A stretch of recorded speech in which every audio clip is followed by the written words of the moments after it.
1995 году вице-президент Всемирного банка Сирагельдин предупредил: если война 20-го столетия связана с нефтью, то война следующего столетия будет связана с водой.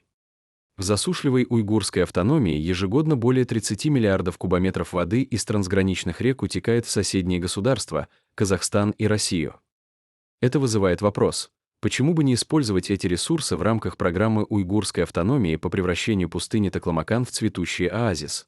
Уйгурская автономия – крупнейший по площади регион Китая. Более 1,5 миллиона квадратных километров, шестая часть территории страны. Здесь есть 3 пустыни – Такламакан, Гоби и Джунгарская пустыня. Уйгурская автономия остается одним из самых засушливых районов мира. При этом ежегодно огромные объемы воды уходят за границу через трансграничные реки. Главные – Илидарья и река Иртыш. Они берут начало в уйгурской автономии и утекают в соседние государства – Казахстан и Россию. Например, Илидарья. Ее среднегодовой сток составляет около 17 миллиардов кубометров, из которых примерно 60% уходит в озеро Балхаш на территории Казахстана. Вместе с рекой Иртыш ежегодный отток за пределы уйгурской автономии составляет около 30 миллиардов кубометров. При этом имеется острый водный дефицит в пустыне Такламакан, где годовая норма осадков не превышает мизерные 50 мм.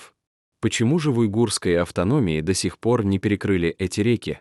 Трансграничные реки регулируются 2 международными правовыми нормами, однако Китай не является участником ни одной из этих глобальных конвенций.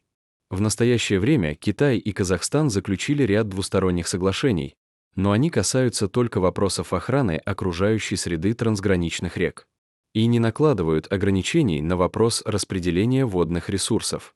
Казахстан опасается, что плотины по реке Илидарья приведут к обмелению озера Балхаш. Китай пока добровольно обязался пропускать не менее 30% стока. Однако, казахские исследователи фиксируют снижение уровня воды с 2018 года и прогнозируют критические риски к 40-му. Если Балхаш обмелеет, то вся речная система юго-востока Казахстана нарушится.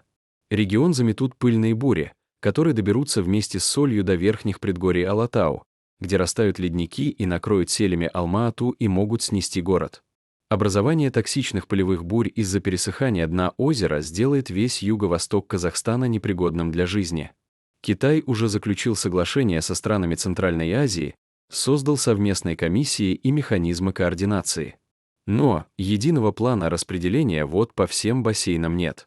Дело в том, что если в уйгурской автономии активно внедрены водосберегающие технологии капельного орошения, то в странах Центральной Азии по-прежнему бесконтрольный расход воды без внедрения современных технологий.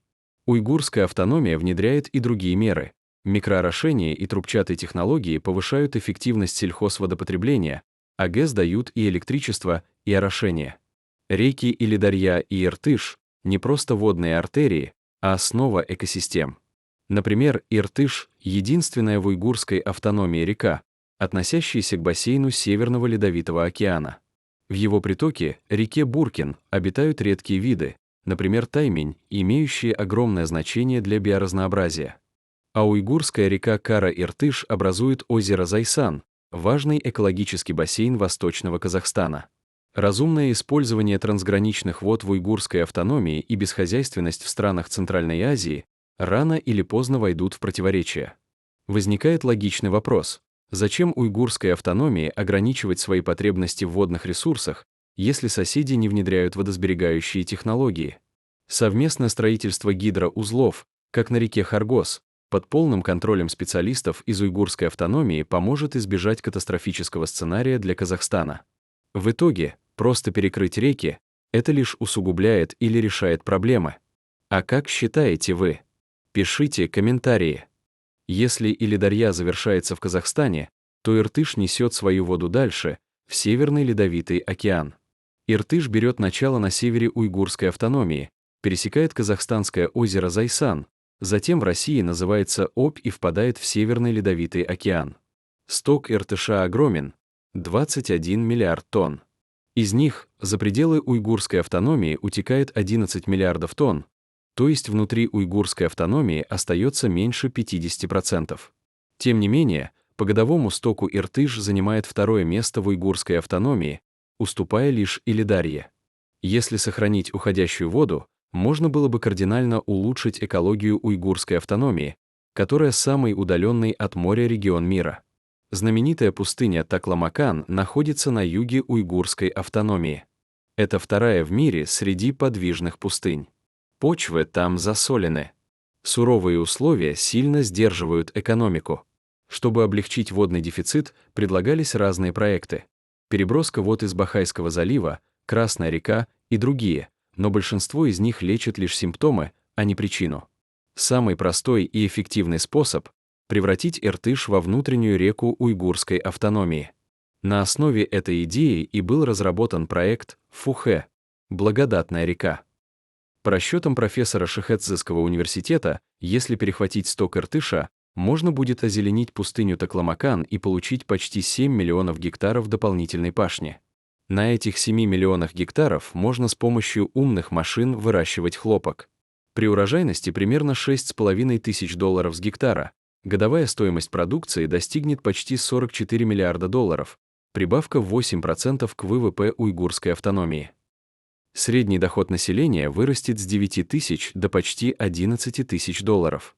Кроме того, перехват реки создаст в Джунгарской впадине новые оазисы и пресные озера, что резко улучшит экологию и позволит развивать животноводство.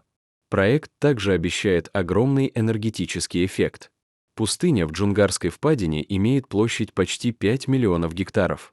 Ежегодное испарение составляет от 2 до 3 метров, то есть в год испаряется не менее 100 миллиардов тонн воды. Если использовать этот испаряемый пар для выработки электроэнергии, например, с помощью замкнутого цикла, то можно получить до 7 триллионов киловатт-часов, в 10 раз больше общей выработки Китая в 2021 году. И при этом, по экспертным оценкам, общая стоимость проекта не превысит 5 миллиардов долларов, по сравнению с выгодами сущие копейки. Фухэ — это важный инфраструктурный проект, который значительно повысит эффективность водопользования, даст толчок экономике, улучшит экологию и принесет пользу миллионам людей. Однако при реализации необходимо тщательно оценить и минимизировать воздействие на природу, обеспечить устойчивое развитие.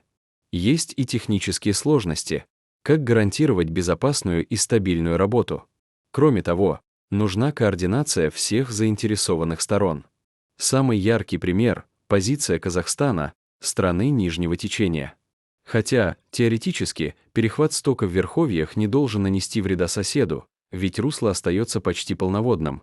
Казахстанские гидрологи уже высказывали озабоченность. Пока Китай уважил просьбы Казахстана, но времена меняются. Добавляются и геополитические, и экономические факторы. Проект затрагивает распределение ресурсов. Его реализация могла бы активизировать сельское хозяйство и торговлю, способствуя процветанию уйгурской автономии. Хотя китайско-казахстанские отношения стабильные и добрососедские, Фухэ — очень перспективный хозяйственный проект. Фухэ — это проект одновременно сложный и многообещающий. Он принесет огромные выгоды уйгурской автономии и уйгурскому народу, но в процессе осуществления необходимо продумать все аспекты и заложить меры для долгосрочной устойчивости и максимальной общественной пользы. Пример — Иртыш. Когда река хочет покинуть уйгурский Алтай, уже построенная плотина Бэйтунь замедляет его бег. Плотина у перевала задерживает десятки миллионов кубометров воды.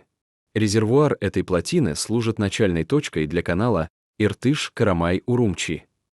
Щедрые дары реки орошают сотни тысяч гектаров полей на северной окраине засушливой Джунгарской впадины, питая миллионы людей. Затем вода выходит из плотины у уезда Фуюнь, описывая дугу, и устремляется вперед, начиная новое путешествие по Джунгарской впадине. Внутренняя долина представляет собой 3 хребта и 2 долины. Южная часть особенно живописна. Годовой сток Илидарии за пределы уйгурской автономии составляет около 13 миллиардов кубометров. Питание реки — ледники, снежники и влага с Атлантики. Со спутника видны зеленые поля в долине, леса и луга на склонах. Рельеф благоприятствует орошению, а лесистость здесь самая высокая в уйгурской автономии. Что ждет реку Иртыш и Илидария в будущем? На новом этапе борьбы за водные ресурсы. Они в итоге останутся в уйгурской автономии или нет? Неужели они рождены в уйгурской автономии, чтобы одна ушла в казахстанский Балхаш, другая — в далекий Северный Ледовитый океан.